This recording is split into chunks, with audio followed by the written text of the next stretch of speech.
Pelo sinal da Santa Cruz, livrai-nos Deus nosso Senhor dos nossos inimigos, em nome do Pai, do Filho e do Espírito Santo. Amém. Meu Senhor e meu Deus, creio firmemente que estás aqui, que me vês, que me ouves. Adoro-te com profunda reverência. Peço-te perdão dos meus pecados e graça para fazer com fruto esse tempo de oração. Minha Mãe Imaculada, São José, meu Pai e Senhor, meu anjo da guarda, intercedei por mim.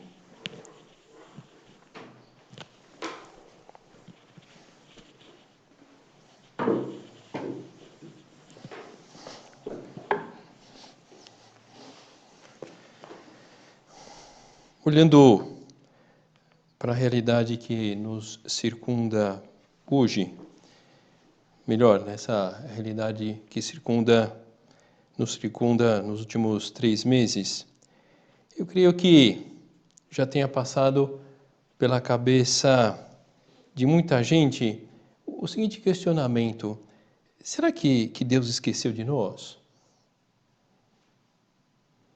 De bate-pronto, a resposta é não, não se esqueceu.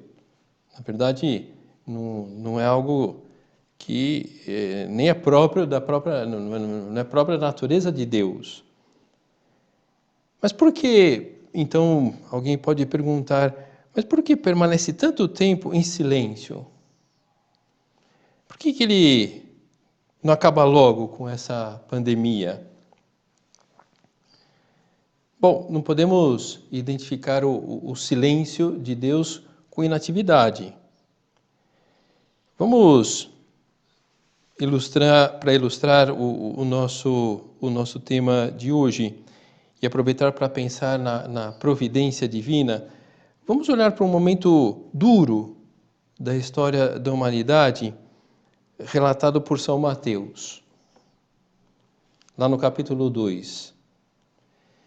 Depois de os magos partirem, o anjo do Senhor apareceu em sonhos a José e disse-lhe: Levanta-te, toma contigo o menino e sua mãe e foge para o Egito. Fica lá até que eu te diga, pois Herodes vai procurar o menino para o matar. José levantou-se de noite, tomou consigo o menino e sua mãe e partiu para o Egito, e ficou lá até a morte de Herodes, para se cumprir o que o Senhor anunciara pelo profeta: Do Egito chamei o meu filho. Quando Herodes percebeu que fora iludido pelos magos, encheu-se de grande furor e mandou matar em Belém e no seu território todos os meninos de 2 anos ou menos, conforme o tempo que os magos lhe tinham indicado. Cumpriu-se, então, o que havia predito o profeta. Ouviu-se uma voz em Ramá, lamentos e gemidos sem fim. Raquel chora a seus filhos e não quer ser consolada, porque eles já não existem. É uma passagem muito dura. Imagina arrancar os filhos das suas mães simplesmente porque um deles pode ser o Messias. E crianças inocentes, famílias inocentes, pais, mães inocentes. Essa é uma dessas passagens da Bíblia difíceis de interpretar. Como Deus permite um mal como esse? Como Ele permite a morte de forma tão covarde daquelas crianças? Tudo bem, valeu a pena, porque foram direto para o céu. É verdade, mas o sofrimento daquelas mães, daqueles pais que perderam um filho, como fica? Vamos pensar como nos sentiríamos se entre aquelas crianças estivesse lá o nosso irmão, o nosso sobrinho, aquele primo lá de 2 anos que temos muita afeição por ele. Como ficaria? Logicamente, Deus não queria o mal daquelas crianças e nem dos seus parentes. Além disso, olhando com a perspectiva do tempo, nós percebemos o privilégio, efetivamente, de terem ido para o céu sem mesmo passarem pelas adversidades próprias da existência humana. Isso é verdade. Mas vemos nesse episódio da vida do próprio Cristo, na vida da Sagrada Família, e também vamos vendo na nossa vida, essas luzes e sombras próprias da existência humana. Própria da existência humana. E talvez tenhamos um pouco mais de facilidade ou receptividade diante das luzes, mas as sombras são muitas vezes difíceis de entender. Diante dessas sombras da vida, conseguir enxergar o bem que Deus quer tirar daquilo não é fácil. Não é fácil tirar o bem diante da morte prematura de um parente. Não é fácil encarar o bem que está por trás da perda de um emprego. Aquela briga com a namorada, com o namorado que acaba em rompimento, não é difícil, não é fácil encontrar um bem por trás disso. Aquela desilusão nos estudos, puxa vida, tanto investimento, mas não era o que eu queria. Não é fácil. E Deus vê tudo isso. Deus, ele tem a capacidade de enxergar o nosso interior. Ele fica então de braços cruzados vendo o nosso sofrimento. Deus dirige os acontecimentos fazendo que aquilo propriamente aconteça. Não somos marionete nas mãos de Deus. Não funcionamos como se Deus tivesse nas suas mãos um controle remoto das nossas vidas. Não é assim. Na verdade, a atuação de Deus é mais parecida com a de um GPS, com o Waze, esse aplicativo do trânsito. Deus nos traz ao mundo, nos destina à vida eterna junto dele no céu, aí está a nossa felicidade. Por isso ele tem uns planos para que isso aconteça. Nós recebemos uma missão nessa terra que nos ajuda a realizar esse plano, como o GPS. A partir de onde nós estamos, traça a rota para chegar ao destino. Mas não é o GPS quem dirige o carro. Diante da mudança de rota, o GPS ele traça novamente o melhor caminho, mas quem está dirigindo lá o carro é que decide se vai seguir o GPS ou não. O que eu quero dizer com isso? Que somos nós que conduzimos a nossa vida baseada na rota estabelecida por Deus, e quando saímos da rota, Deus reprograma o caminho para mostrar por onde ir a partir do novo itinerário que optamos por seguir.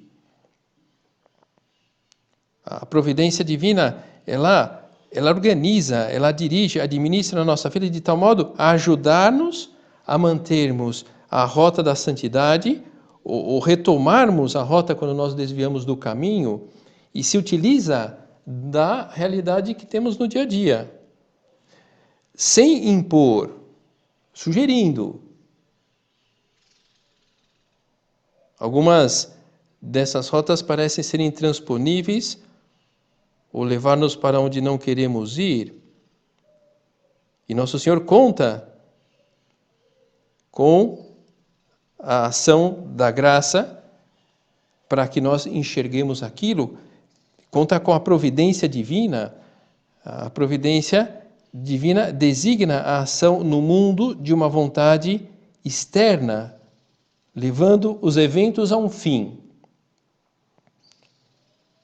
No sentido de que Deus deixa o andamento da vida, o andamento da humanidade, no seu livre curso. Não foi ele quem introduziu a pandemia. A pandemia, enfim, entra um vírus, esse vírus se espalha. Agora, o que Nosso Senhor vai fazer nessa situação e em tantas outras da nossa vida? Vamos tirar um bem, vamos ajudar, de fato, as pessoas a enfrentar essa situação, que é uma situação dura. Poxa, mas por que ele não faz um milagre? Olha, porque ele não vê que seja necessário. Alguém pode pensar, poxa, eu concordo em partes com essa explicação, mas como fica a relação entre Deus, a orientação da nossa vida e a liberdade? Como compaginar tudo isso? Eu creio que muita gente, você e eu, tem dificuldade para entender o sentido do sofrimento. Em geral, o que acaba acontecendo? Encarar o sofrimento como algo ruim pela tristeza que causa, pelo mal bocado que causa. Sobretudo, quando se está longe ou um pouco afastado de Deus, esse sofrimento é ainda maior, porque é algo real e podemos estar... Bom, uma pessoa que esteja com muita gente, mas sem Deus, está sozinha em alguns momentos. Sobretudo nesse do sofrimento. Até mesmo ao ler o Evangelho, nós podemos ficar com a impressão de que se trata muitas vezes de um relato infeliz atrás do outro. Puxa vida, pegando essa cena do nascimento de Jesus, puxa vida, que infelicidade ter que ir para Belém justamente na época do nascimento de Cristo. Que infelicidade ter que nascer num estábulo em pleno inverno. Que infelicidade a Sagrada Família ter que fugir de um lugar para outro sem sossego, com perigo de morte. E podemos pensar ao ler o Evangelho que o mais lógico seria que essas coisas fossem mudando, que chegaria um momento em que fosse reconhecida a realeza de Cristo, a sua dignidade sobrenatural, e isso mudasse, e não é isso que acontece. O que nós vemos lá na chegada de Nosso Senhor à Terra e depois o final da sua passagem pela Terra também, nada de honras, nada de estima, nada de reconhecimento. E vemos como Cristo acaba entregando generosamente a sua vida aos outros e mesmo assim não é preservado dos sofrimentos. Algo que pode acontecer conosco. Esse esforço para rezar, esse esforço para levar em frente o relacionamento com os amigos de maneira digna, o empenho por evitar os pecados graves e também os pecados veniais, um investimento em um namoro cristão e as coisas dão errado. Podemos esquecer que a vida do cristão consiste na identificação com Cristo. Não podemos, portanto, rebelar-nos com Deus diante do que custa, do que nos faz sofrer. Então quer dizer que a vida cristã quer que eu goste do sofrimento. Não é isso. Então a vida cristã que vale a pena é sofrer sempre. Não, não é isso. A vida cristã é dar um sentido ao sofrimento que faz parte dessas luzes e sombras da nossa vida.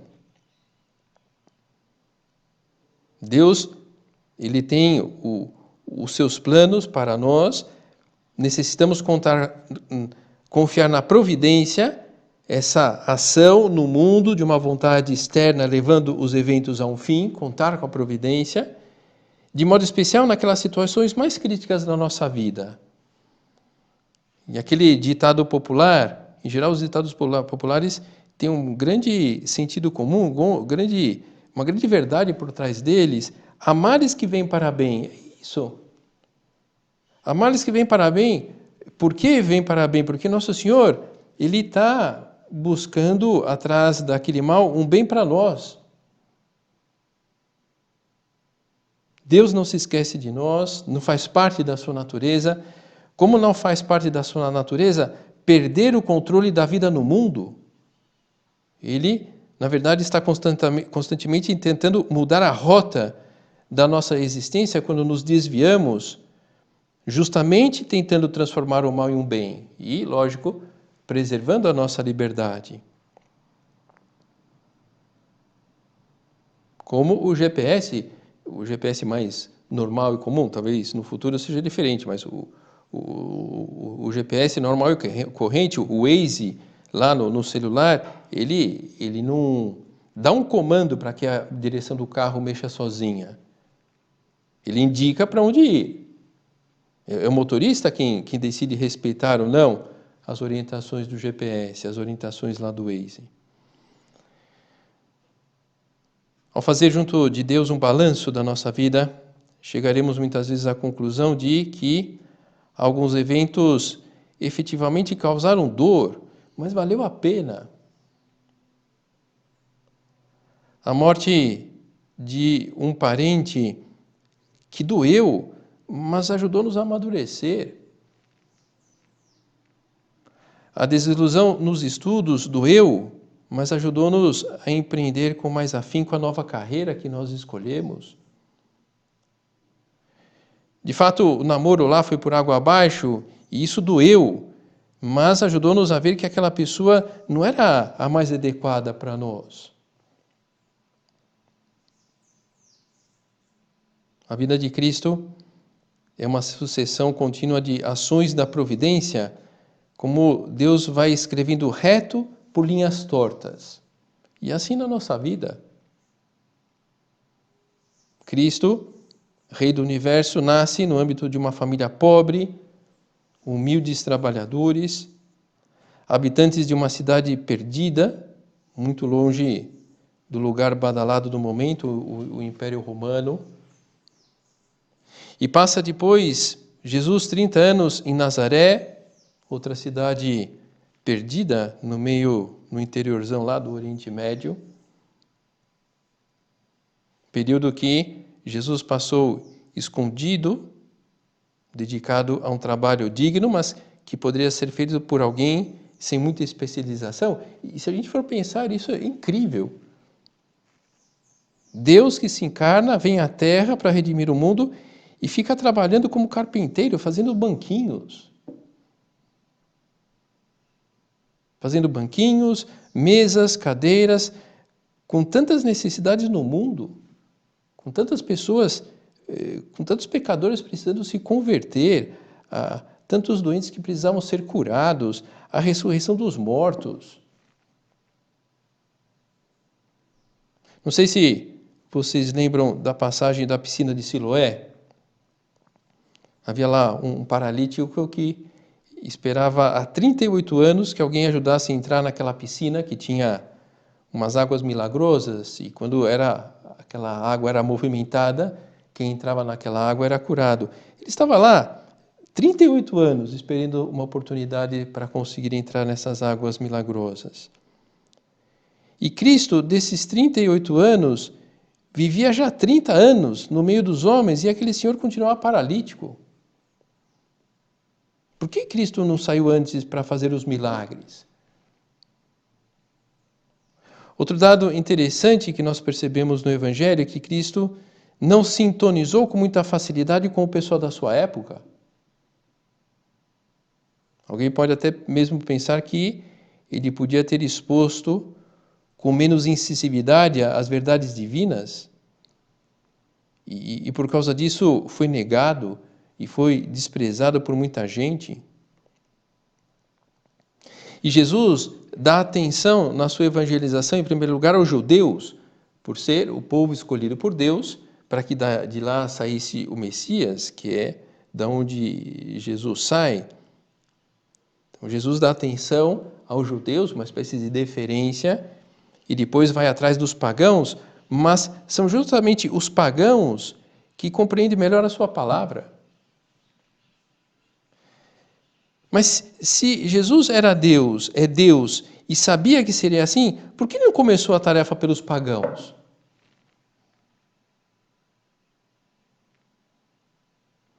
Para citar apenas algumas das contradições relacionadas com a vida de Jesus, nós podemos destacar o fato de que a sua aparição no mundo, do ponto de vista político, também não se deu no melhor momento. O que se esperava quando chega Jesus naquela época? Se esperava a libertação do domínio romano, através lá de um líder revolucionário, e aparece justamente alguém pregando o amor aos inimigos. Enfim, ao destacar esses acontecimentos, não se trata de ressaltar os furos de Deus, porque não há, mas enxergar tais acontecimentos sob a perspectiva do projeto divino. Como assim? Vamos pegar a construção de um prédio. O normal na construção de um prédio, é uma construção assim um pouco mais elaborada, é que se tem uma ideia do que se quer com aquele prédio, por isso se contrata um projeto arquitetônico, uma forma de materializar aquela ideia, e a partir daquele projeto arquitetônico se fazem outros projetos, e se faz lá o projeto executivo, e se faz lá o projeto das instalações elétricas, e se faz lá o projeto das instalações hidráulicas, e por fim vem a construção. E o projeto ele fica perfeitamente compreensível, talvez somente depois da obra pronta. Pois bem, no caso da santidade, temos o projeto e a obra em andamento. A obra acabada da santidade nós só veremos no céu. Não existem santos na terra. Não existem santos na terra. É verdade. Pode ser que agora vejamos algumas virtudes alcançadas, nós vejamos em nós mesmos uns defeitos dominados, a preguiça, de certo modo, controlada. Mas há outros âmbitos da nossa vida que precisa ser melhorado. E como na vida de Cristo, os santos passaram por uma série de peripécias na vida, e nós também passaremos, porque faz parte desse amadurecimento humano e espiritual.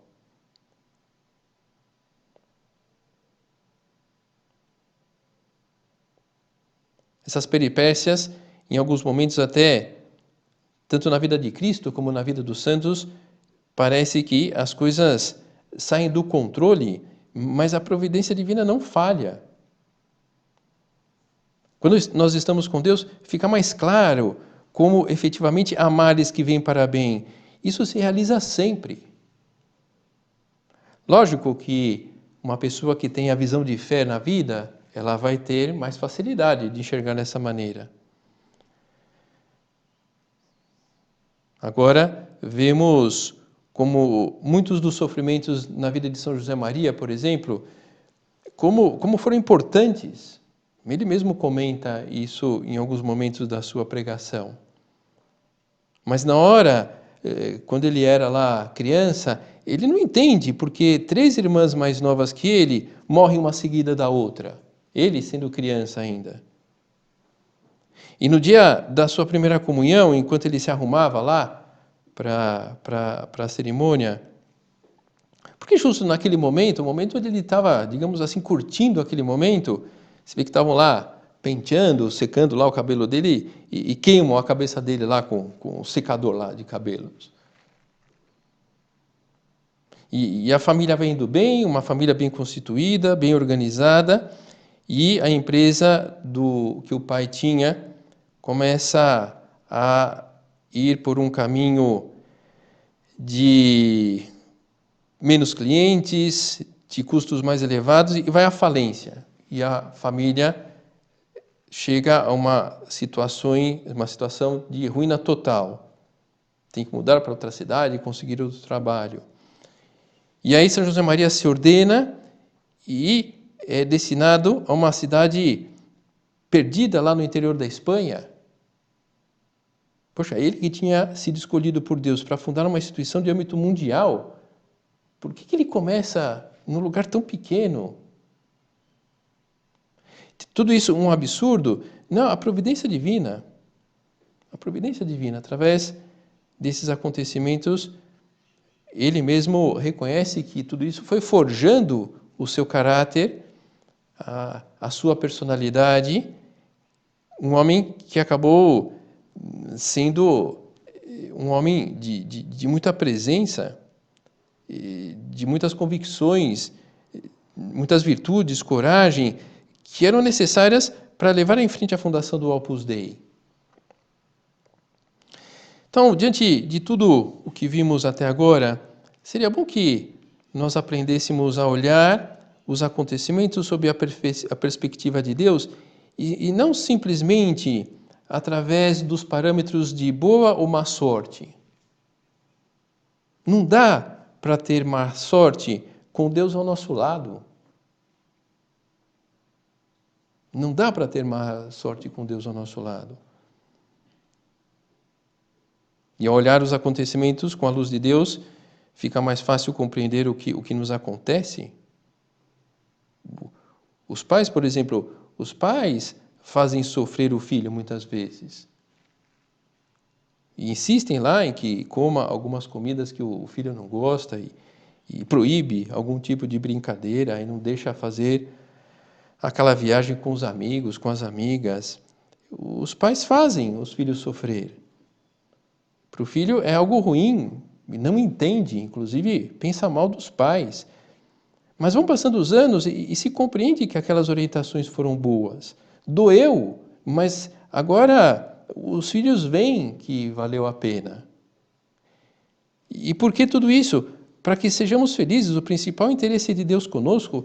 Isso acontecerá à medida que cultivarmos essa sintonia com o Senhor. Sabendo que, em geral, a vontade de Deus chega até nós por caminhos ordinários.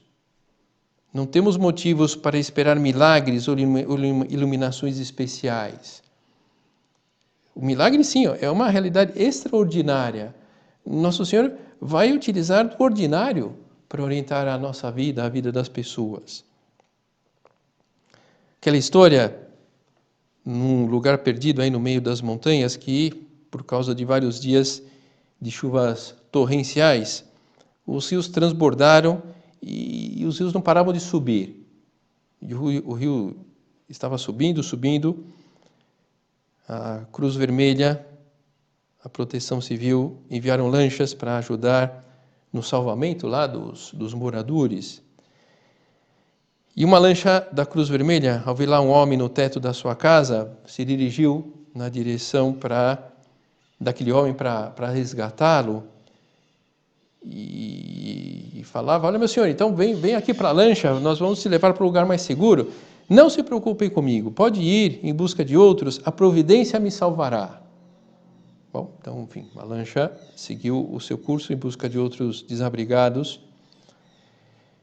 Depois de algumas horas, o homem, refugiado no telhado, começa a sentir a água bater nos seus pés. E passa a lancha lá dos bombeiros e oferece para ele que pegue lá uma carona na lancha. E ele responde que não precisa, que a providência o ajudará. E por fim, passa a lancha da Guarda Civil, oferece-lhe auxílio, vendo que a água já chegava quase ao pescoço lá do cidadão. E uma vez mais, ele recusa, porque ele estava certo de que a providência o salvaria. E a água continua subindo, e não chegou mais nenhum socorro, e o homem morreu afogado. E aí, enfim, todo molhado, ele se apresenta lá no céu, um pouco revoltado. Poxa vida, eu confiando na providência, e me deixaram na mão. E aí ele escuta a resposta: como que te deixaram na mão? Nós vemos a Cruz Vermelha, os bombeiros, a Guarda Civil, e você não aceitou ajuda nenhum deles. Então, você e eu, nós não sofremos de má sorte.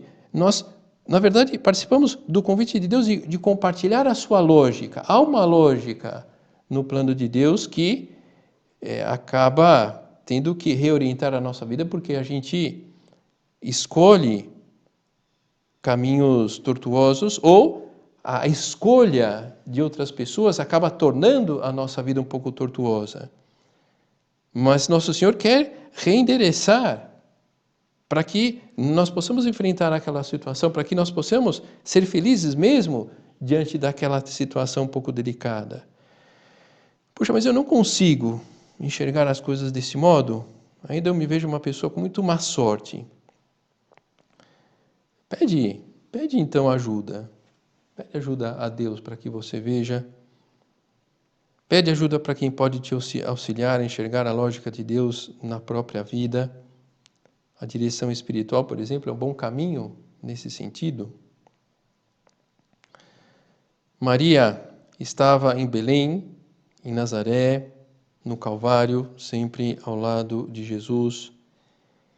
E também permanece firme ao nosso lado para ajudar-nos a elevar os nossos horizontes e vermos os acontecimentos com a perspectiva de Deus. Vamos contar com a sua ajuda. Santa Maria, Consoladora dos aflitos, Consoladora dos imigrantes, Mãe da misericórdia e da esperança, rogai por nós, ajuda-nos.